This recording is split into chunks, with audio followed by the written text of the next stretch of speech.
Hi, everyone. Welcome to StreamHorseTV, where we are here having a very important conversation about how to tackle planning for your horse so that you have peace of mind for your horse's future.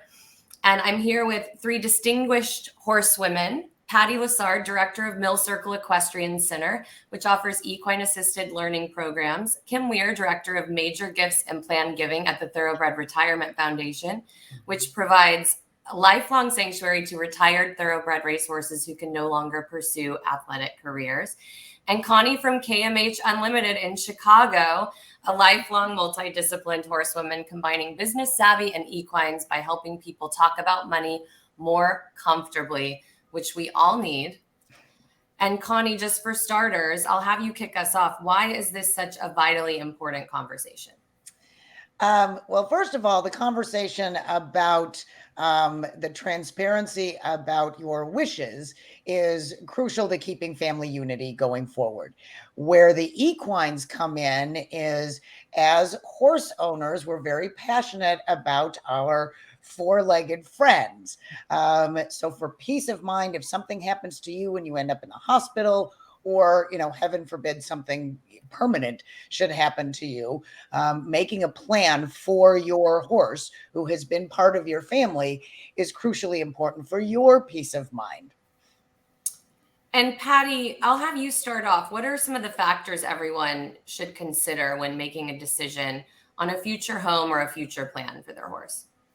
Yeah, it's important to know your surroundings. I think a lot of times people aren't recognizing a local therapy riding center that might benefit from a horse that's been in the industry. They've seen a lot of things. They might have been in parades, or they're sport horses, they're racing horses of one discipline or another.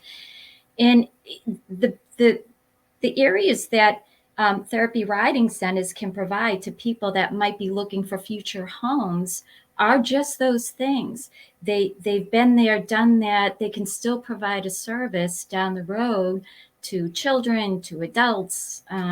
There's so many things. And you don't want those horses to fall through the cracks. And one day they're done with their job, and all of a sudden you find them at a not so good place that they shouldn't end up. You want to see them in a nice home, their next journey in life, and you want to be mindful of that. You don't want to jump into anything, but certainly have a plan. And Kim, any thoughts on factors that should be considered? Yeah, in my work, especially with my planned giving role, I have conversations with individuals who own horses all the time. And there's there's two pathways, and we'll probably get into at least one of these in this conversation. But I think it all starts with, what is your vision for your horse when you are no longer here, which is a hard question. But it's the real question. And it's, what do you envision? What will their happy place look like? And if that is living out their days in the field, being cared for the way they are in your field today, that means you're looking for someone who can continue that, and you are needing to think about the resources that will need to accompany them into that future. And so there's this idea of, where will your horses live if they're just going to live out their days in that sanctuary. It's the word we use a lot, and it's what all of the horses at the TRF are doing. But there are ways to think about that. And the second is more the moving them on, as Patti so beautifully says, into their next chapter, into their new path. And if that's going to be an active path, if that's going to be, needing a job and being either rideable or not rideable, but needing to be engaged, then you really need to start doing some homework about those organizations like Patti's and like the TRF and like all of the, there's a wide array, which we'll talk about. But you sort of have to start with that question of, what do you visualize? What do you want for your horse, so that you can then really dig into, where do you go next for resources? And that's my sort of opening salvo. And so, Patti, for your organization, what's the process, and is it pretty much all different horses come through your organization?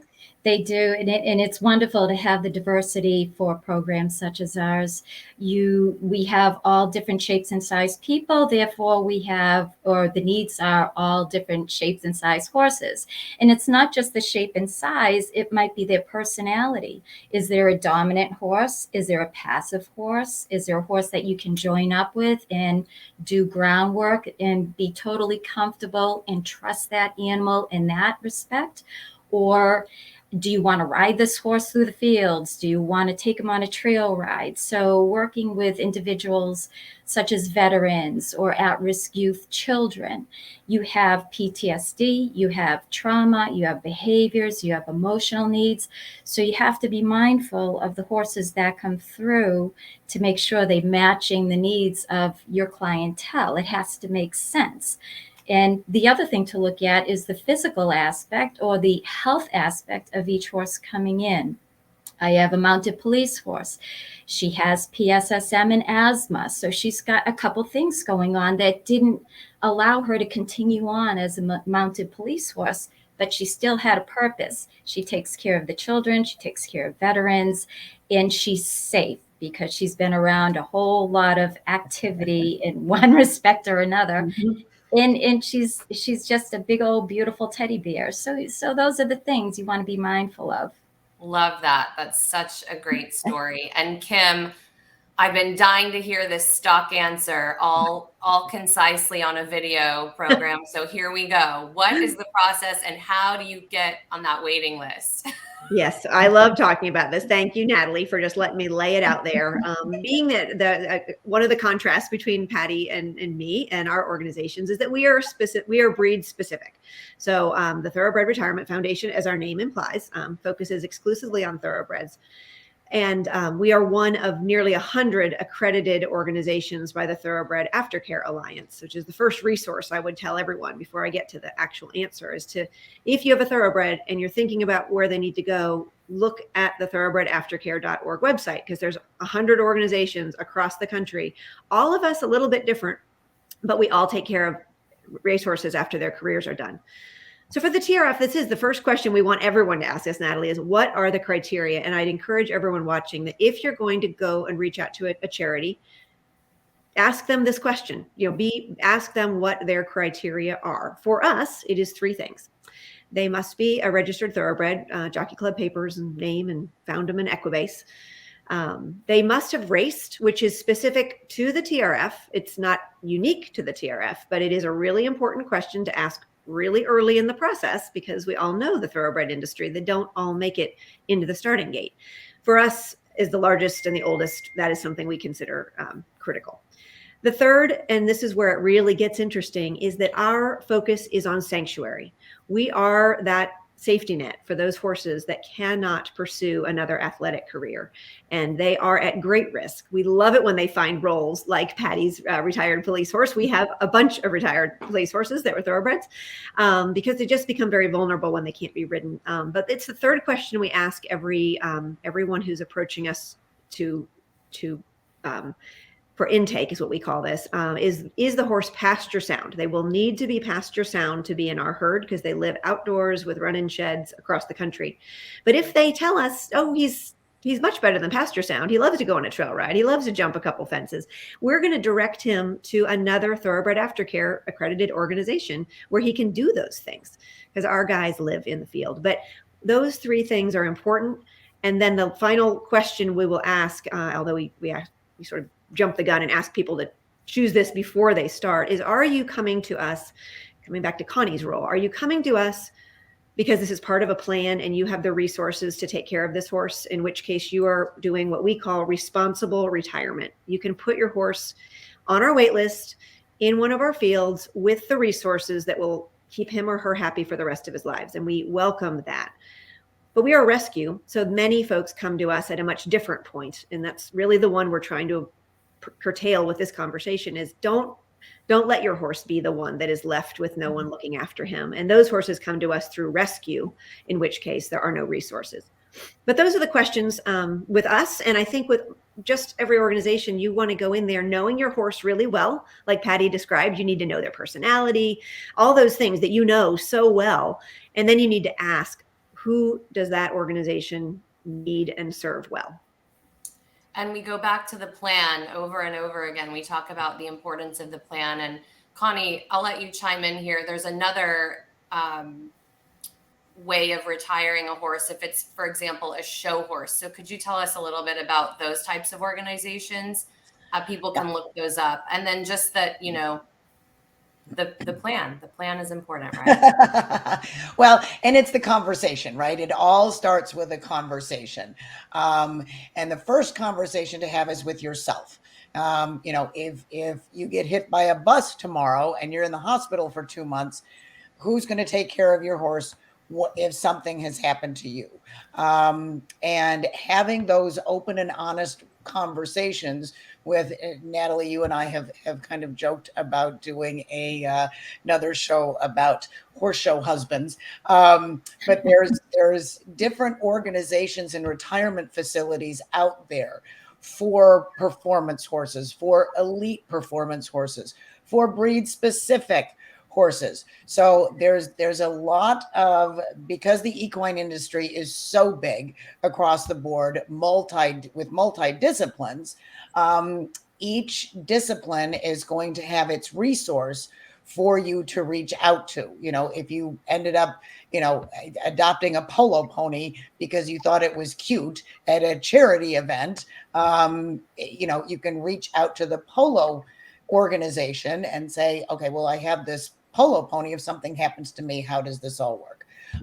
So the first steps, to Patti and Kim's points, is, you know, have that conversation first with who's ever going to be in charge of placing your horse, or if you're placing your horse, have that conversation to see what works best for you, what gives you the most peace of mind.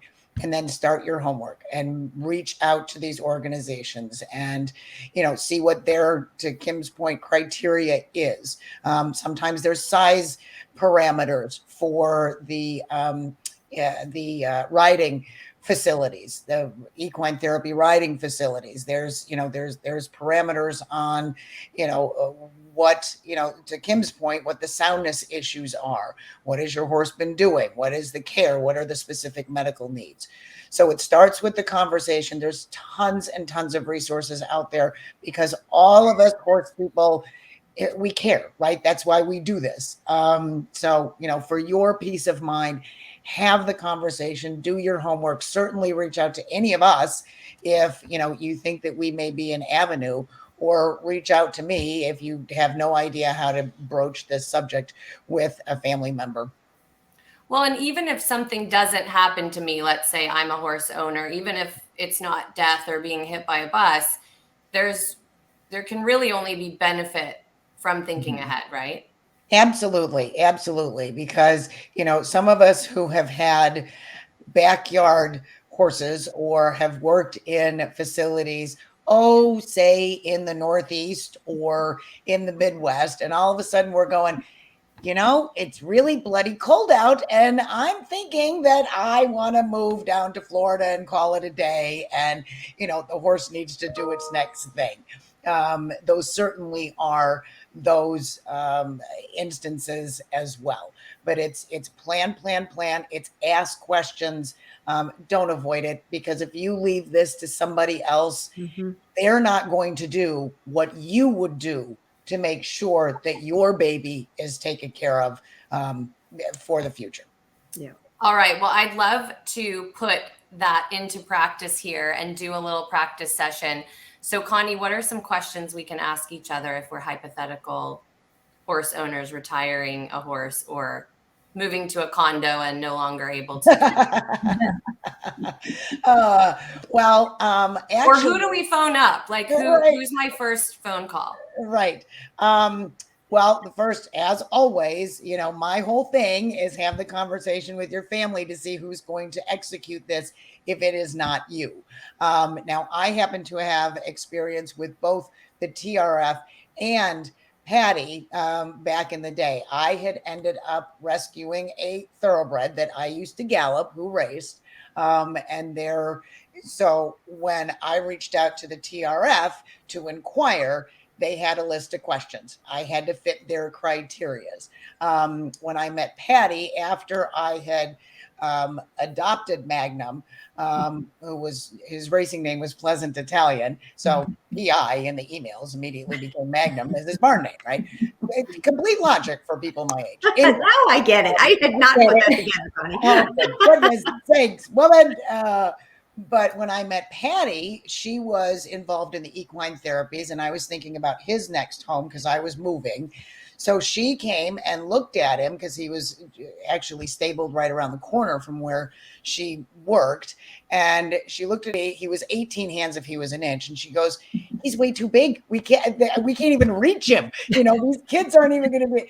So the questions on the onset, and be honest, because you do want your horse well taken care of. So ask the questions, have your information. If your horse is insured, make sure that you have those papers in order. All of your veterinary past care, any issues, as Patti's point, with any asthma issues or past Lyme, whatever the scenario is, you need to have that all in a row because you do not want to surprise these organizations. They will not appreciate that because it just puts more strain on the good that they are trying to do. So, the first thing is, Google where you want your horse to go. Do you want him, to be, is he a thoroughbred? Contact the TRF or go to their website. Is it equine therapies? Reach out to Patti, go to her website. Is it a sport horse that have organizations to put these elite athletes that are not in the thoroughbred racing world, but in the barrel racing world, or polo, well, I call them Peloponnese, polo ponies, or the hunter jumpers. So many good organizations. There's tons of articles out there as well. Google away, my friend. And truly, if you have any questions, reach out to us. That's what we're here for, to make sure that you are comfortable and have peace of mind. And your horse show husband isn't going, oh God, what have I got to do? So, make it easy on yourself and make it easy on your family to plan for these critters. Any importance resting on putting this in writing that y'all would say? Oh, yes. Put it in writing always. Always. Yes. Yes. Even if it's something simple and it's not even like a formal thing. You can start simple, right, Konni? Yeah.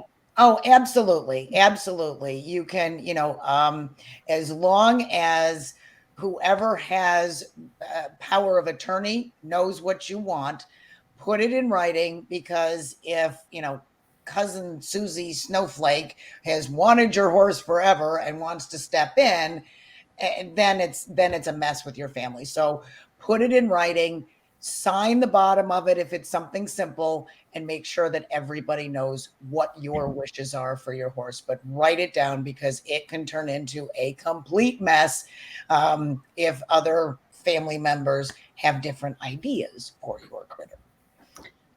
Wonderful advice. Any other advice that y'all would offer? Patti, I'll start with you.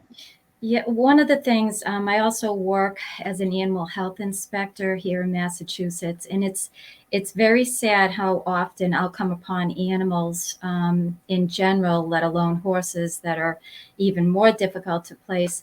Don't listen to what's happened here today and what we've discussed, because the last thing you want to do is somebody passes away, something happens, nobody's taking care of the animal. We get a call, there's a horse that hasn't been fed for weeks out here, or whatever the time frame is, and we're scrambling. We'll take care of that animal, and I would take that animal in if I had room, but you don't want to do that. Don't do that to these beautiful creatures that we're their advocates. We have to help them along. Yeah.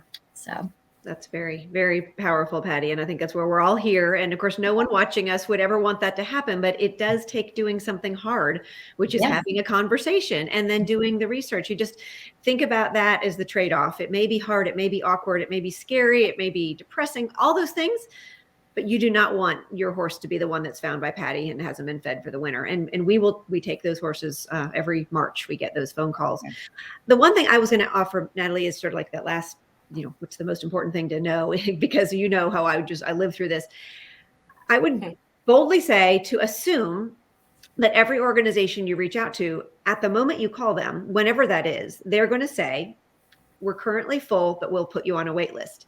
Do not let that freak you out. Do not take that as offense. Do not take that as they are managing their resources. Each of us are, so that we are fully at full capacity all the time. We would never want an empty spot in our herd. We have 450 horses living across the United States, and we are budgeted to take care of them. So we're not going to sit around with 10 empty spots.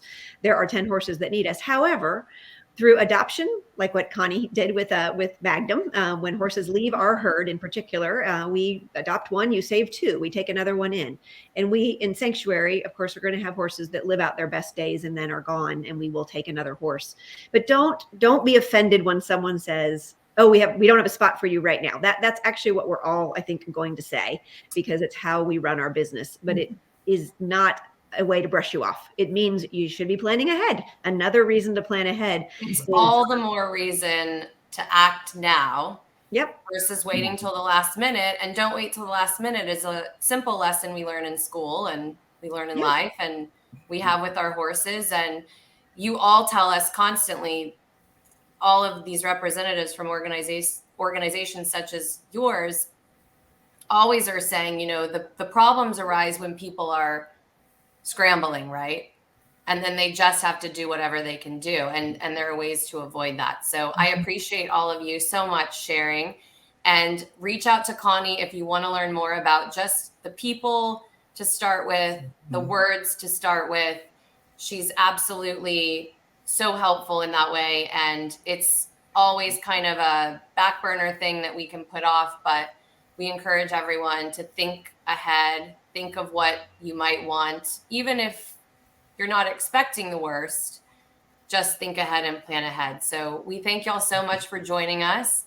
And we will be back, watch this space, with some advice for our horse husbands. The next installment. Thank you, Natalie. Thank you. Thank you, Natalie. Thank you, Natalie. Take care, everybody. Take care, y'all.